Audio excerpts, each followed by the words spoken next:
Bon, alors Mathieu, allez, nous sortons d'une session qui s'appelle Biological Palooza. Alors, qu'est-ce que vous pouvez nous dire de cette session? Puis d'abord, Palooza, c'est quoi ce terme? On vient de regarder sur Google parce qu'on ne connaissait pas, on ne savait pas ce que ça voulait dire Palooza, et ça veut dire un événement extraordinaire, extravagant. Bon, la session, il faut le dire, n'était pas extraordinaire. Bon, c'était quand même intéressant. Il y a eu 2 présentations sur le vedolizumab, donc l'antivio. Une étude un peu compliquée à comprendre, mais qui est faite à partir des données des essais cliniques et qui finalement analyse la position du vedolizumab dans le traitement de la rectocolite hémorragique dans les formes corticodépendantes ou pour épargner les corticoïdes. Et l'analyse inciterait à utiliser l'antivio de façon plus précoce que ce qu'on utilise aujourd'hui. Aujourd'hui, l'autorisation, on utilise le vedolizumab après échec des anti-TNF-alpha, et là, il y aurait peut-être un intérêt à l'utiliser plus tôt, éventuellement même avant les immunosuppresseurs.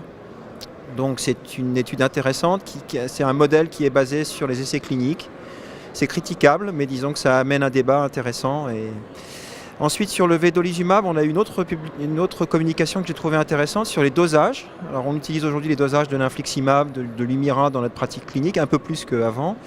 Et là, ça tente à montrer que lorsque l'on a un bon dosage du médicament dans le sang à la semaine 6, après 6 semaines de traitement, on a un meilleur résultat à moyen et long terme, jusqu'à 1 an après l'introduction du traitement.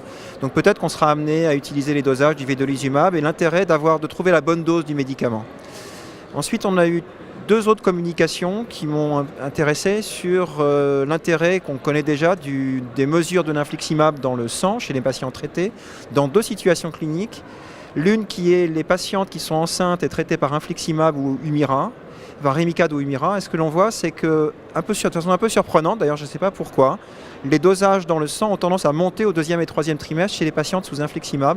Et donc il serait utile de mesurer les traitements de façon à baisser un peu les doses si on maintient le traitement pendant la grossesse. Parce qu'en France, il faut rappeler qu'on a plutôt tendance à arrêter le traitement au 2e trimestre. Mais certaines patientes ont une maladie qui est dépendante du traitement anti-TNF, comme on le sait bien. Et dans ces situations-là où on maintient le traitement, il y a intérêt à doser le médicament. La dernière communication que j'ai trouvée intéressante est celle sur le dosage de l'infliximab encore dans le sang, dans le traitement des fistules. Et encore une fois, on voit qu'en optimisant les traitements, en faisant attention au dosage dans le sang, on peut optimiser et améliorer les résultats. Donc je pense que c'est intéressant. On a des nouveaux médicaments, on discutera dans les jours qui viennent, on va avoir des nouveaux médicaments qui vont être présentés à la 7AGA, des traitements efficaces, mais on se rend compte qu'on peut utiliser de mieux en mieux les traitements qu'on utilise depuis maintenant plus de 10 ans. On peut optimiser leur utilisation dans la pratique. Et puis la dernière communication a été celle sur les biosimilaires et qui montre, c'était une petite série, comme on l'a vu, de 119 patients, mais des résultats qui suggèrent que les biosimilaires de l'infliximab sont finalement très proches, donnent des résultats très proches de ceux du Remicade.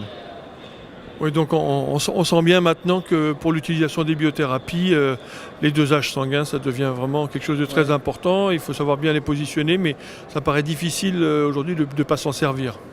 Oui, je crois, ça confirme cette impression-là, que finalement, on peut obtenir de meilleurs résultats avec les traitements qui sont à notre disposition en les optimisant, en contrôlant les variations d'un patient à l'autre dans finalement la pharmacologie de ce médicament. Merci beaucoup. Merci.